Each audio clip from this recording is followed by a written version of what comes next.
इस particular video में हम लोग समझेंगे फाइल एंड फोल्डर स्ट्रक्चर के बारे में इन एंगुलर। दोस्तों, फाइल एंड फोल्डर स्ट्रक्चर जो होता है ना, वो बहुत ही क्रूशियल रोल प्ले करता है आपके एप्लीकेशन को ऑर्गेनाइज करने में। उससे क्या होगा कि प्रोजेक्ट को मेंटेन करना बहुत आसान होगा। ओके, एंड उसको स्केल भी किया जा सकता है, और ये काफ़ी हद तक बहुत ही सेल्फ एक्सप्लेन्ड होता है। अगर मान लीजिए कोई दूसरा डेवलपर आया तो ईजिली वो क्या करेगा कि वो पार्टिकुलर फाइल एंड फोल्डर को जाकर विजिट करके, क्योंकि नेम से ही पता चल जाता है कि कौन सा चीज़ कहाँ पे है, एंड वो बहुत आसानी से काम कर सकता है। तो ये बहुत इम्पॉर्टेंट हो जाता है दोस्तों। तो मैंने लास्ट वीडियो में आपको बताया था एंगुलर CLI के बारे में। ओके, एंगुलर इंस्टॉल कैसे करते हैं उसके डिपेंडेंसी के बारे में, एंड जो ग्लोबल CLI होता है एंड लोकल CLI होता है उसमें डिफरेंस क्या है, एंड एंगुलर के वर्जन को कैसे पता करें अगर आपका ओल्डर एंगुलर का प्रोजेक्ट है तो। नाउ अब हम लोग बात करेंगे इस वीडियो में फाइल एंड फोल्डर स्ट्रक्चर के बारे में। ओके, तो सबसे पहले दोस्तों यहाँ पे देख सकते हैं, यही हमारा I mean NG command use करके हमने जब इंस्टॉल किया था तो उसका जो बेसिक स्ट्रक्चर जो इंस्टॉल हुआ था वो यही था, यही फाइल हमको मिले थे। ओके, तो सबसे पहले दोस्तों यहाँ पे देख सकते हैं एंगुलर का आई मीन देखिए इसमें आप क्या क्या देख पा रहे हैं। एक हो गया package dot Jason and package log dot Jason. तो दोस्तों जो भी डिपेंडेंसीज हैं वो आप पैकेज डॉट जेसन के अंदर डालेंगे। तो देखिए यहाँ पे डिपेंडेंसी, कोई थर्ड पार्टी लाइब्रेरी यूज कर रहे हैं तो उसका भी डिपेंडेंसी यहाँ पे लिस्ट करना होगा, राइट। एंड देन यहाँ पे एंगुलर का मीन्स प्रोजेक्ट का नेम यहाँ पे डाल दीजिए, उसका वर्जन है। अगेन इस प्रोजेक्ट का ना वर्जन भी स्पेसिफाई कर सकते हैं। मान लीजिए एक बार जब डेवलपमेंट हो गया, प्रोडक्शन में चला गया, और न्यू इम्प्रूवमेंट जब अगर होंगे तो उसका वर्जन आप चेंज करते जाइए। ओके, तो ये पैकेज और जेसन, इसमें वर्जन को आप चेंज भी कर सकते हैं। एंड देन स्क्रिप्ट, कुछ ऐसे स्क्रिप्ट हैं जो आप आई मीन npm कमांड के जरिए स्क्रिप्ट को रन कर सकते हैं। वो क्या करेगा, बेसिकली ng कमांड ही रन होगा, ng सर्व, ng बिल्ड समथिंग। ओके, तो कुछ npm से रिलेटेड कमांड भी यूज कर सकते हैं अगर स्क्रिप्ट के अंदर डालते हैं तो package and package log dot JSON होगा। And then angular dot JSON, angular dot JSON बहुत ही इंपॉर्टेंट फाइल है। मतलब पूरा जो और एंगुलर है ना, होल एंगुलर को ऑर्गेनाइज्ड जो है ना, उसका जो वर्क स्पेस है वो यही है, यहीं से सब कुछ दिया जाता है, यही मेटा डेटा है। मेटा डेटा क्या है, मीन्स जो इन्फॉर्मेशन आप एंगुलर को देते हैं, क्योंकि एंगुलर तो एक फ्रेमवर्क है ना, लाइब्रेरी है, लाइब्रेरी नहीं है ऑफकोर्स, फ्रेमवर्क है, कई सारे लाइब्रेरी से मिलके बना हुआ है। तो दोस्तों ये काम कैसे करेगा ना, वो इंस्ट्रक्शन देना पड़ेगा, क्योंकि जो कोड है वो कोड पहले से लिखे हुए हैं, बट वो कोड काम कैसे करेंगे उसका इंस्ट्रक्शन यहाँ पे दिया हुआ है, जो कि बहुत ही इंपॉर्टेंट फाइल है, मैं आगे आपको बताऊंगा। नाउ ये सब तो दोस्तों बेसिक है एंगुलर का। एक फाइल हो गया, and then package dot JSON, package log dot JSON, ये सब तो बेसिक है, ये तो npm से आता है। ओके, कोई भी डिपेंडेंसी इंस्टॉल करते हैं तो npm के अंदर I mean package dot Jason के अंदर लिस्ट हो जाता है, और अगर कोई इंस्टॉल होता है तो package log dot Jason create हो जाता है। इसको डिलीट भी कर सकती है, अननेसेसरी है। जब भी आप npm इंस्टॉल कमांड रन करेंगे तो वो जो है इंस्टॉल हो जाएगा दोबारा से। इंस्टॉल हो जाएगा का मतलब क्या है दोस्तों, इंस्टॉल हो जाएगा का मतलब है कि नोड मॉड्यूल में जाकर इंस्टॉल होगा। इसको अगर डिलीट भी कर देते हैं ना तो इनिशियली कुछ फ़र्क नहीं पड़ेगा। ओके, क्योंकि नोड मॉड्यूल में फाइल अवेलेबल है, ये मैटर करता है। नाउ अब यहाँ पे देख सकते हैं मेन जो हमारा फाइल है वो है SRC, मीन्स प्रोजेक्ट से रिलेटेड फाइल है। तो SRC फोल्डर के जाएंगे, ये जो है मेन सोर्स फोल्डर है फॉर दिस एप्लीकेशन। तो ये सोर्स फोल्डर है, ये मेन फोल्डर है, एंड इसके अंदर आप देख सकते हैं ये ऐप फोल्डर है। एंड ऐप के अंदर आप यहाँ पे देख सकते हैं मॉड्यूल है, app module dot TS. And then इस मॉड्यूल में दोस्तों एंगुलर में एटलीस्ट वन मॉड्यूल होना चाहिए। ओके, इस मॉड्यूल में एक कंपोनेंट है app component, and app component का यहाँ पे फाइल जनरेट किया गया है, वो है app component means basically 4 file है यहाँ पे अवेलेबल हैं। एक हो गया कि HTML मीन्स HTML से रिलेटेड चीज़ें यहाँ पे दिखाई देंगे, एंड दूसरा हो गया type script means logical part आप यहाँ पे लिखेंगे। एंड देन उसके बाद आ जाता है दोस्तों app component spec dot T S. Okay, spec basically testing के लिए है। अब देखिए टेस्ट कुछ चीज़ें यहाँ पे पहले से लिखा हुआ है, क्योंकि जो बेसिक जो टेस्ट केसेस हैं वो पहले से लिखे हुए हैं। कुछ एडिशनल आप ऐड करना चाहते हैं तो आप यहाँ पे ऐड कर सकते हैं, या फिर डिलीट करके अपना टेस्ट केसेस लिख सकते हैं। एंड देन हो गया CSS।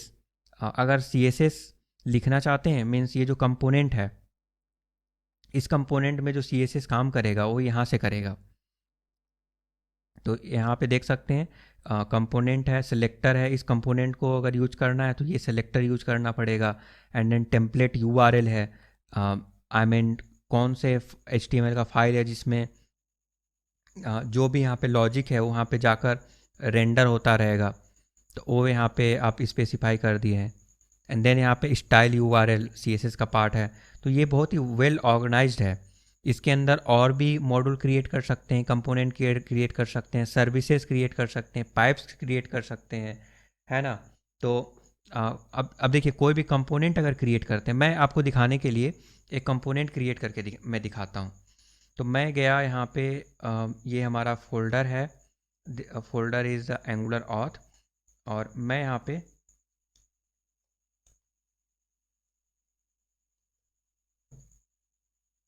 पे डालता हूँ ng जनरेट कंपोनेंट का C कर देते हैं। जनरेट पूरा भी लिख सकते हैं बट ये थोड़ा शॉर्टकट है, तो मैं हैबिचुएटेड हूँ तो इसीलिए ऐसे कर रहा हूँ। ng generate component, G for generate, C for component, पूरा भी लिख सकते हैं। मैं यहाँ पे डेमो लिखकर मैं इंटर करूँगा तो ये कंपोनेंट जनरेट होगा। तो दोस्तों ये जो कंपोनेंट जनरेट होगा, जो उसका बेसिक स्केलेटन जनरेट होगा, वो कैसे होगा तो देख सकते हैं। ये क्रिएट हुआ है ऐप SRC फोल्डर के अंदर, ऐप डायरेक्टरी के अंदर, फोल्डर के अंदर डेमो एक फ़ोल्डर क्रिएट हुआ, और I mean demo is the name of the component. Then उससे रिलेटेड फाइल्स यहाँ पे मौजूद रहेंगे। तो दोस्तों यहाँ पे मैं आ जाता हूँ, देख सकते हैं ऐप के अंदर डेमो क्रिएट हुआ, and then TS file, testing का फाइल, HTML से related file, and then CSS। ये चारों यहाँ पे आ गया। मीन्स एक कंपोनेंट के लिए चाहिए क्या, एक कंपोनेंट के लिए एक लॉजिकल पार्ट होना चाहिए, एक HTML का पार्ट होना चाहिए, क्योंकि ब्राउज़र कैसे समझेगा, वो तो HTML को ही समझता है। एंड देन CSS होना चाहिए, जो CSS उस HTML में यूज करेंगे, एंड देन टेस्टिंग। तो दोस्तों कितना ऑर्गेनाइज्ड है, सब सेपरेट कर दिए हैं। CSS लिखना है CSS फाइल में लिखेंगे, HTML का कोड लिखना है HTML में लिखेंगे, लॉजिक्स लिखने हैं बिल्ड करने हैं TS में लिखेंगे, टेस्टिंग करने हैं अलग से फाइल है। तो दोस्तों ये कंपोनेंट जो है एक डिफरेंट कंपोनेंट जब बनाते हैं तो बेसिकली इस प्रकार से आप यहाँ पे नोटिस करेंगे, इस प्रकार से ऑर्गेनाइज हो जाता है। तो this is the really very organised way. Means Angular का जो बाय डिफ़ॉल्ट जो फीचर है, जो ng कमांड यूज करके, एंगुलर CLI के कमांड यूज करके कुछ भी जनरेट करते हैं तो बहुत ही वेल ऑर्गेनाइज्ड जनरेट होता है। हालांकि आप चेंज भी कर सकते हैं, इसके ऑर्डर को चेंज कर सकते हैं, नेम को चेंज कर सकते हैं, but generally CLI command it's really impressive. Okay, सबको सेपरेट कर दिया, ये बहुत आसान हो जाता है। अगर ये फ्लेक्सिबिलिटी दे देता आपको कि नहीं आप डिसाइड कीजिए, तो कई बार आप लेजीनेस की वजह से CSS भी उसी में लिख रहे हैं, HTML का कोड भी उसी में लिख रहे हैं, या कोई ग्लोबल CSS बना के कर रहे हैं, तो कई सारी चीज़ें आप करते हैं। ओके, उसी टाइप से मॉड्यूल भी आप जनरेट कर सकते हैं। बस कुछ नहीं करना है, ng जनरेट मॉड्यूल, मॉड्यूल का नेम, सर्विस कर सकते हैं। अब ये सब टर्म जो है ना इनिशियली समझ में नहीं आएगा आपको, तो मैं धीरे धीरे बताऊंगा, अभी आप बस सुन लीजिए। एंड देन यहाँ पे आता है एसेट्स। एसेट्स मीन्स कभी कुछ PNG हो गया, जैसे फैव आइकन हो गया, ये ए लिखा हुआ, तो ये सब चीज़ें भी आई मीन वो एसेट के अंदर था क्या, नहीं एसेट के अंदर नहीं था। एसेट के अंदर कुछ भी आप डाल सकते हैं, इमेजेस वगैरह डाल सकते हैं, लेटर ऑन उसको यूज कर सकते हैं यहाँ पे। ओके, एंड देन यहाँ पे environment variable, let's see where is the environment. Environment variable तो यहाँ पे नहीं देखने को नहीं मिल रहा है, एंगुलर डॉट जेसन में चेक करते हैं।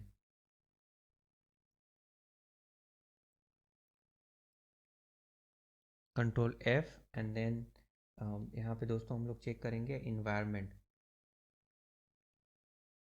ओके,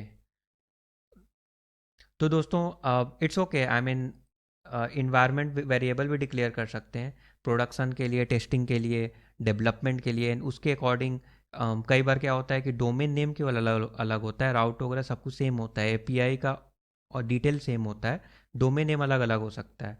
और कई सारे ऐसे वेरिएबल्स होते हैं जो कि हर एक डेवलपमेंट में, इन्वायरमेंट में अलग अलग हो सकते हैं। तो वो भी आप स्पेसिफाई कर सकते हैं। नहीं है तो क्या हुआ, आप खुद से करना चाहते हैं तो भी कर सकते हैं।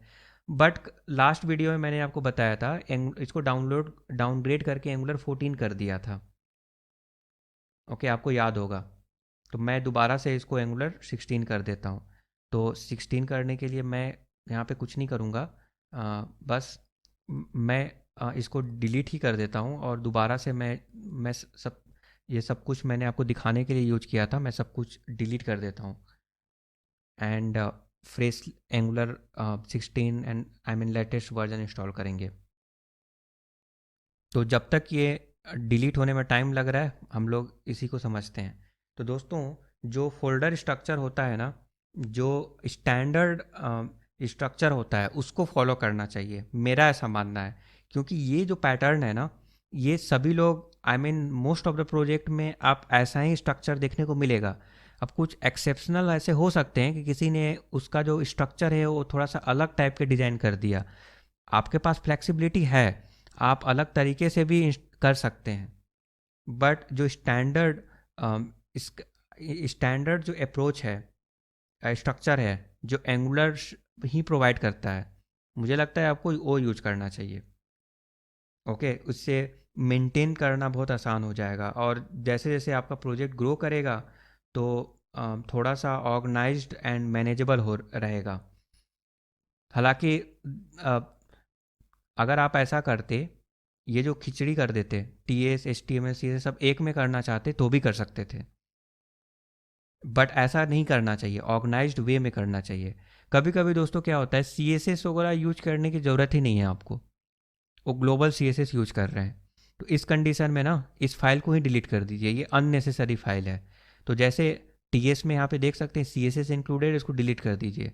कभी कभी क्या होता है दोस्तों, आप टेस्टिंग यूज ही नहीं करते हैं तो टेस्टिंग डिलीट भी कर सकते हैं।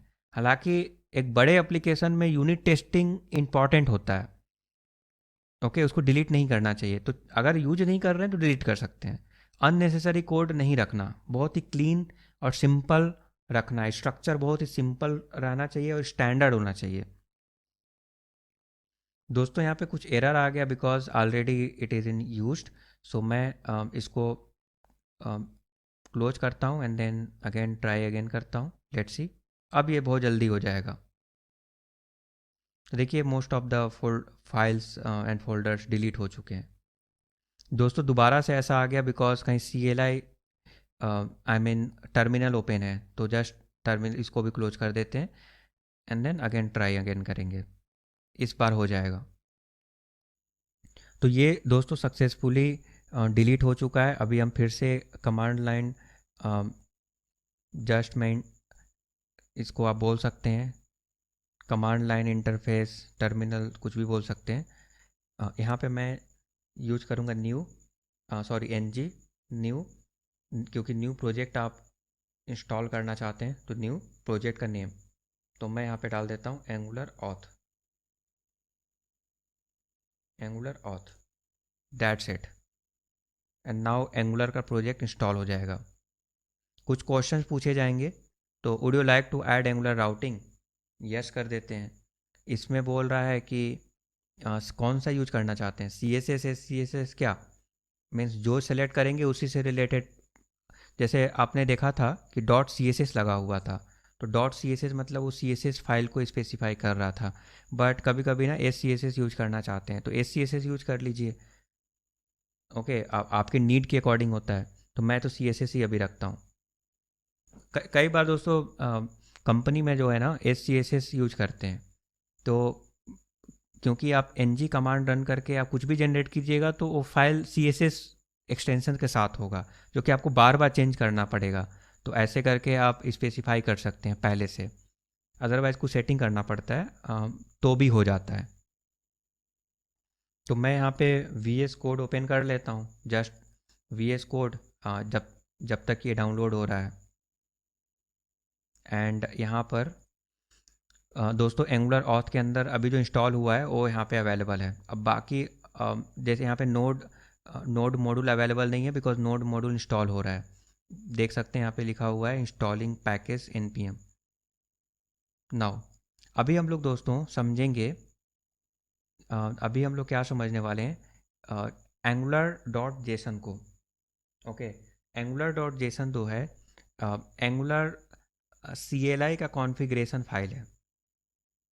ओके, एंगुलर CLI का कॉन्फ़िगरेशन फाइल, इसका मतलब क्या है कि दोस्तों CLI के माध्यम से ng कमांड रन करके आपने एंगुलर के चीज़ों को, आई मीन सर्विस हो गया, कंपोनेंट हो गया, कुछ भी जनरेट कर सकते हैं। उसके बेसिक स्ट्रक्चर को आप जनरेट कर सकते हैं।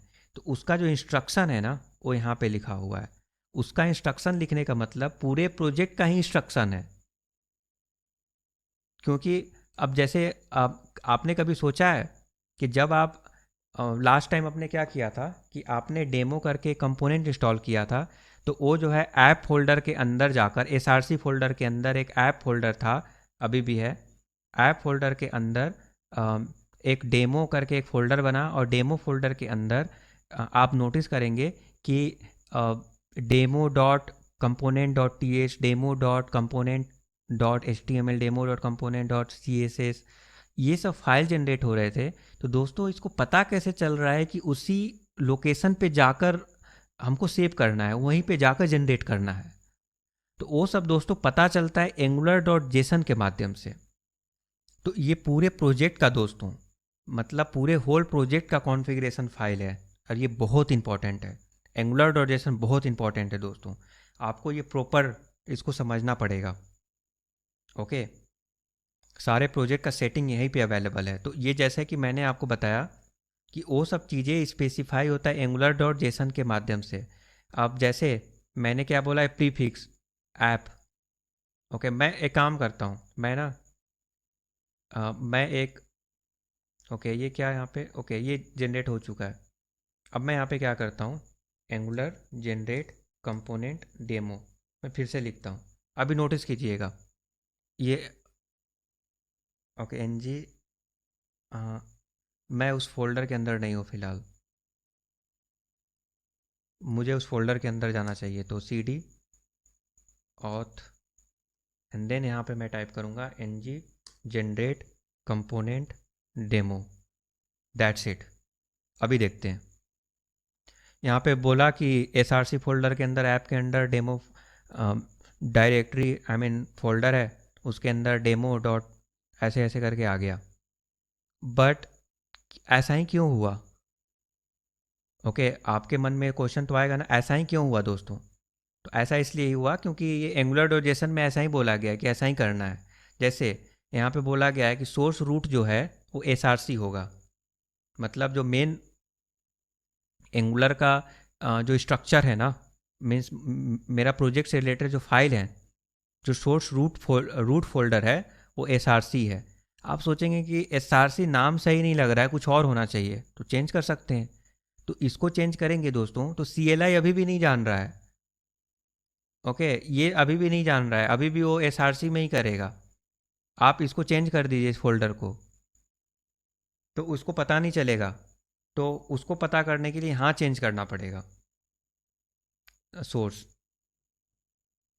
उसी टाइप से कंपाइल करते हैं, कुछ भी करते हैं दोस्तों, CLI कमांड यूज करके कुछ भी करते हैं, तो वो कहाँ कौन सा फाइल कहाँ पे है, उसका सेटिंग्स, पूरे प्रोजेक्ट का सेटिंग्स कहाँ है, वो सब एंगुलर डॉट जेसन में डिफाइंड होता है। तो इसीलिए यहाँ पे दोस्तों सोर्स रूट के अंदर SRC फोल्डर देख सकते हैं, उसको चेंज कर दीजिए। देन यहाँ भी चेंज करना पड़ेगा आपको। इसका नेम अगर अच्छा नहीं लग रहा है तो यहाँ भी चेंज कर दीजिए, तब सही से काम करेगा। एंड देन प्रीफिक्स देख सकते हैं ऐप, इस सब में ऐप लगा हुआ है। ओके, अब यहाँ पे देखेंगे, नोटिस करेंगे दोस्तों, मैं यहाँ पे जाता हूँ एंगुलर डॉट जेसन, यस। तो प्रीफिक्स यहाँ पे ऐप होगा। ये मैं आगे बताऊंगा। मीन्स जब भी आप CLI कमांड यूज करके कुछ जनरेट करते हैं तो ऐप लगा हुआ आपको मिलता है। इससे ये भी डिफाइंड होता है कि जो मॉड्यूल है ना दोस्तों, ऐप मॉड्यूल है, ऐप डॉट मॉड्यूल डॉट। और यहाँ पे नोटिस कर सकते हैं ये जो डेमो कंपोनेंट है वो पहले से यहाँ पे डिक्लेयर्ड हो गया, वो भी नहीं करना पड़ा। मतलब आपने एक कंपोनेंट क्रिएट किया और वो कंपोनेंट आपके मॉड्यूल में आकर इंपोर्ट हो जाना चाहिए, मीन्स डिक्लेरेशन में ऐड हो जाना चाहिए, वो भी अपने आप हो गया। ये सब जो इंस्ट्रक्शन है जो CLI कमांड के जरिए हो जा रहा है, NG कमांड के जरिए, एंगुलर CLI के माध्यम से, तो उसको सब कुछ पता चल रहा है एंगुलर डॉट जेसन की वजह से। यहाँ पे नोटिस कर सकते हैं आउटपुट पाथ और भी है। जैसे आपने इस प्रोजेक्ट को बिल्ड करेंगे, मीन्स जो फाइनल जो बाइनरी, प्रोजेक्ट बाइनरी जिसको बोलते हैं, प्रोजेक्ट बाइनरी दोस्तों एक टर्म है। उससे क्या होता है कि ये जो टाइप स्क्रिप्ट में लिखा हुआ जो ये प्रोजेक्ट है, उससे आप जो है HTML CSS जावा स्क्रिप्ट से रिलेटेड मीन्स पूरा प्रोजेक्ट आप बिल्ड करके निकाल सकते हैं।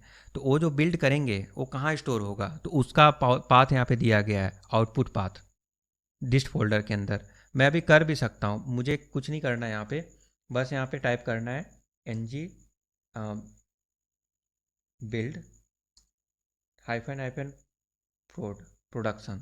लेट्स सी क्या होता है। तो ओके, प्रोड अवेलेबल नहीं है, जस्ट हाइफन हाइफन बिल्ड करते हैं, सॉरी ng बिल्ड करते हैं। लेट्स सी, तो ये जनरेट कर रहा है। अब ब्राउज़र एप्लीकेशन बंडल ये देख सकते हैं, ये सब जनरेट हो रहा है एंड ये थोड़ा टाइम लगेगा।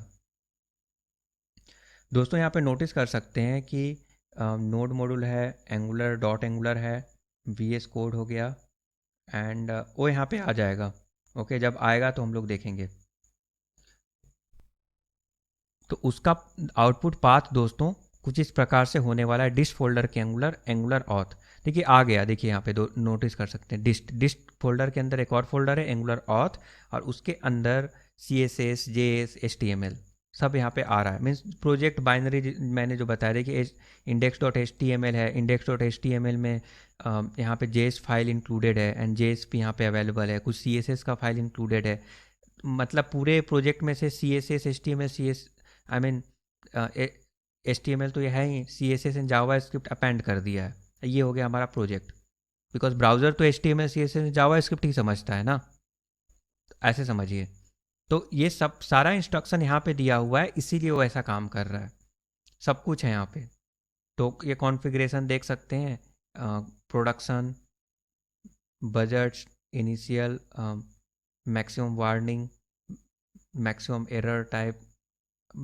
मैं इसके बारे में आगे डिस्कस करूँगा, बट अभी के लिए दोस्तों ब्रीफली समझ लीजिए कि इस पूरे प्रोजेक्ट का जो स्केलेटन है ना, स्केलेटन, उसका आर्किटेक्चर, उसका इंफॉर्मेशन यहीं पे होता है। यहाँ पे दोस्तों आप सबसे टॉप में मैं डिस्कस कर ही लेता हूँ एंगुलर डॉट जेसन के बारे में,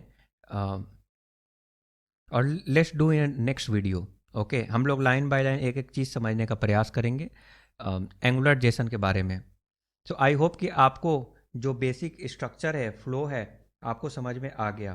तो angular dot Jason is a configuration file, और एक और कॉन्फ़िगरेशन फाइल होता है। ओके, मैं वो बताना भूल गया।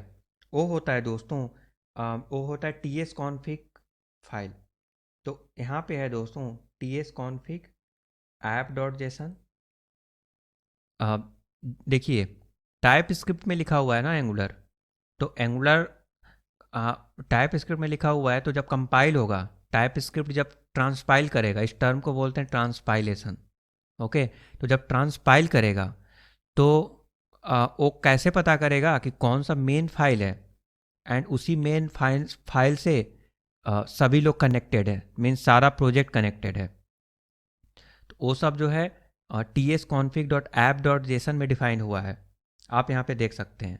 तो TS config dot app dot JSON and TS config dot JSON. TS config dot JSON क्या होता है, टाइप स्क्रिप्ट से रिलेटेड कॉन्फ़िगरेशन यहाँ पे अवेलेबल है। अब हम एक एक टर्म को यहाँ पे एक एक जो प्रॉपर्टीज़ हैं उसको मैं आगे बताऊँगा, बट अभी के लिए इस project flow, file and folder structure आप ये समझ रहे हैं। तो इसमें बस ये समझ लीजिए कि ये जो tsconfig.json है ये है क्यों। तो दोस्तों ये बेसिकली आपका टीएस से रिलेटेड कॉन्फ़िगरेशन का फाइल है। ओके, ये भी बहुत इंपॉर्टेंट है। अब जैसे एग्जांपल के तौर पे मेरा बेस यूआरएल ये होगा, output directory dist out TSC ऐसा होगा, एंड यहाँ पे और भी चीज़ें स्पेसिफाई किए हुए हैं, तो जो कि कंपाइलर से रिलेटेड है, टाइप स्क्रिप्ट से रिलेटेड कॉन्फ़िगरेशन। ओके, और एक चीज़ और दोस्तों, टेस्टिंग। यहाँ पे नोटिस कर रहे होंगे कि टेस्टिंग से रिलेटेड चीज़ें भी अवेलेबल हैं। देखते हैं, ये हो गया package dot JSON, angular dot Jason, edit. दोस्तों यहाँ पे जैसे मैंने आपको बताया कि कर्मा से रिले आई मीन जो टेस्टिंग से रिलेटेड जो कॉन्फ़िगरेशन फाइल है वो सरप्राइजिंगली अवेलेबल नहीं था। बिकॉज कई बार दोस्तों क्या होता है कि लोग टेस्टिंग यूज नहीं करते। कई बार स्मॉल और मीडियम प्रोजेक्ट के लिए भी एंगुलर यूज कर लेते हैं, हालांकि ये सुटेबल चॉइस होता है बहुत बड़े प्रोजेक्ट के लिए। ओके, बट कई बार यूज करते हैं तो वो टेस्टिंग यूज ही नहीं करते, यूनिट टेस्टिंग, तो वो अवेलेबल नहीं है।